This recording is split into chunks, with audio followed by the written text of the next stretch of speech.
Hi there, welcome back to another week of Counter-Strike game and skin market update. This is Skinomics2, and this video covers the 11th to 17th of August 2025. Starting with the Armory Pass, there wasn't too much change to existing items. The bottom 3 weapon collections remain unprofitable, whilst everything else is. Still a good idea to purchase the Armory Pass if you play the game often anyway. In the update on the 15th, a new limited item has been introduced for the price of $10, and that is the M4A1 Solitude. As of the video, there is an 85-day timer until the skin is no longer available for redemption. The skin is similar to the previous XM Solitude, using the same base template, but just on a much popular weapon. I personally do not rate the skin at all. However, some of the patterns can be pretty cool. A few guides have been published on Steam, and most of these indicate a golden mountain pattern will be the most expensive out of the bunch. It will take a while for prices to settle, so I will tread carefully if you want to buy or sell one of these.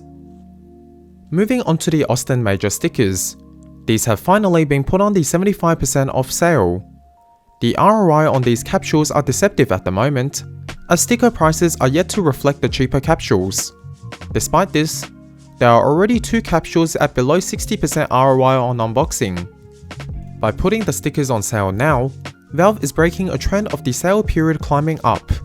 The max period which the Austin stickers can be on sale is 101 days, as that is when the next major will begin. Now looking at the souvenir packages, there are again 7 profitable as of this video.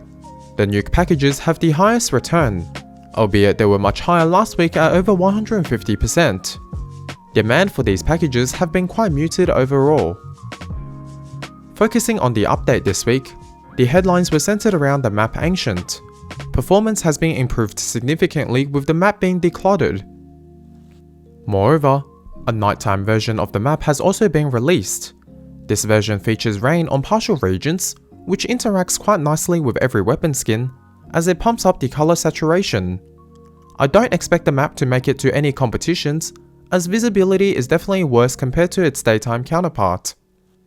The darkness, however, is great for paper stickers from the Austin Major, as they are able to glow where there is no light. If nighttime maps become a mainstay for the game, I expect these stickers to increase in price overall after their removal from the in-game store. I did want to highlight a bug I found whilst I was making this video. As I wanted to apply an Austin paper sticker to test how they look in game, I found that glitter stickers are able to pierce through whatever other stickers that is laid over them. Apparently this is a well-known bug, but it is my first time coming across it. It makes for a few interesting crafts which I may look into later. Some animation bugs have been fixed with the update on the 15th as well, of which the most impactful is probably the butterfly knife clipping bug. Furthermore, all knife straw delay have been fixed, which is a positive for every single player.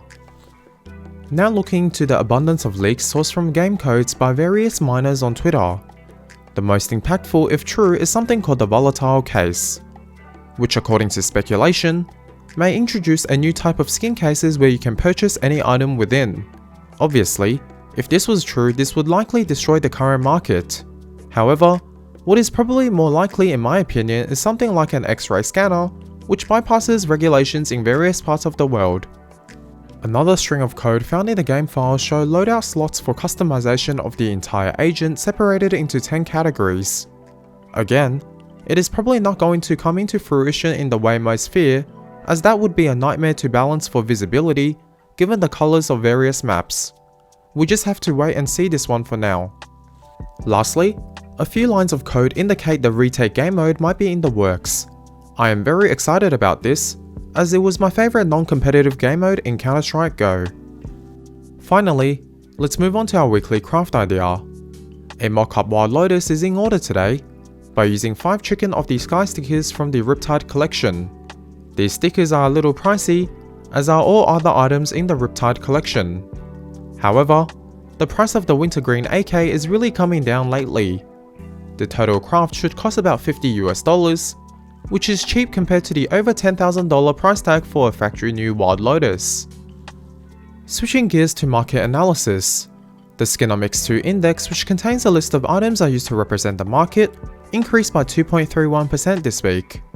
Valve finally is getting around to updating the game, and that has pumped some much needed sentiment into the market.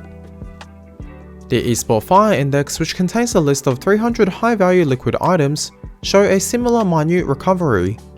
The lowest point for the index occurred on the 11th of August. Moving on to buff value of trade and trade volume data, sourced from the cheap instant skin trading site itrade.gg. We remain at a very low level of trade, although it is stabilizing from the lows of the trade protection crash. A similar picture is mirrored with the total value and volume data sourced from Steam DT. We have seen a small increase in trade volume since the market low of 11th of August, which is good to see. Now, let's break the skin market movements down into categories. Starting off with knives and gloves, all items were up this week, with gloves slightly edging out knives overall. Higher tiered weapon skins show a similar increase, although somehow the Vulcan actually declined amidst all the positive momentum. Agents were bipolar. CTs increased whilst the Ts faltered, highlighting here that the Rixor shot up by 9% in the week. Last but not least, in the affordable weapon segment, we have seen a general increase which is healthy for the market. Moving on, according to CS2 case tracker, case unboxing numbers dropped to a 23-week low of only 7 million this week. There are a few reasons for this. Austin Major stickers have taken away some of the shine, but player numbers have also not been great. The Battlefield 6 beta continued to take many FPS's gamers' attention in the week. As a result, no-active case prices declined with the exception of the original weapon case slightly edging up. Noting here, the Chroma collection declined by more than 10%. The same extends towards active case prices, which have all declined. Of note here is the Revolution case, correcting by a significant 18%. Let's now take a glimpse at this week's biggest winners and losers. In winners, we have our usual pump and dump suspects. These are Wu Gold from Shanghai took a rocket ship, whilst 2 discontinued skins also risen substantially. The losers appear to be a mirror image, whereby items such as the Battlestar have crashed back to their initial price 6 months after a meteoric rise. On to the top trades of the week sourced from the skin trading site itrade.gg. The top place on buff has been taken by a 00 Wild Lotus for about $29,000. Second and third places have been made up by a couple emerald butterflies. On CS Float, it was a slightly more interesting week. The top place was taken by a similar 00 Float Wild Lotus for $31,000. The second and third places were a clean emerald Karambit and a tier 1 blue gem Karambit, respectively in the low 20s. Moving into game news, there was a huge quality of life update this week within the patch, which announced for 4:3 aspect ratio under the full screen windowed mode. This means that stretch users can now alt-tab freely without the game freezing. I am a huge fan of this change. Now onto the pro scene. Spirit took home Season 2 of the Blast Bounty tournament, not before Mongols finally beating Vitality in the semi-finals after 10 tries. Spirit now ranks number 1 on the Valve's ranking system, whilst Liquid ranks 21st behind NIP. Lol. The upcoming Blast Open London saw another 2 changes. Imperial will replace Pain, and Fnatic will replace Heroic. Moving on, in transfers, the reason why Heroic had to be replaced for the Blast Open London is that TN1R is set to join Spirit. Spirit activated his buyout clause and is set to place Sonic on the bench. Xflown, currently on the Heroic bench, will return to the starting lineup for Heroic. OG has announced the signing of Arados. Imperial is set to sign Skulls on a loan. Passion UA dropped their entire team built around SDY. They are looking to sign the Complexity Quartet. I suspect Complexity may look to quit Counter-Strike, as they also own FaZe, although that is just my speculation.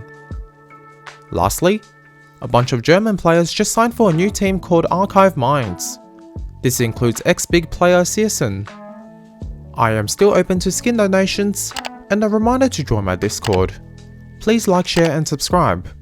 On that bombshell, that was all for this video. Thank you very much for watching, and see you in the next one. Bye.